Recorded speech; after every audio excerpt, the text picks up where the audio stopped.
একবার এক জ্ঞানী লোক একটি নাপিতের দোকানে গিয়েছিল চুল কাটাতে।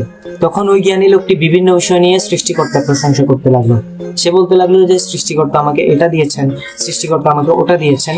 একথা শুনে নাপিতটি বলল, আপনার কি এই বিষয়ে জ্ঞান নেই যে পৃথিবীতে সৃষ্টিকর্তা বলতে কিছু নেই? তখন ওই লোকটি বলল, কেন তোমার এমন মনে হয় যে পৃথিবীতে কোনো সৃষ্টিকর্তা নেই?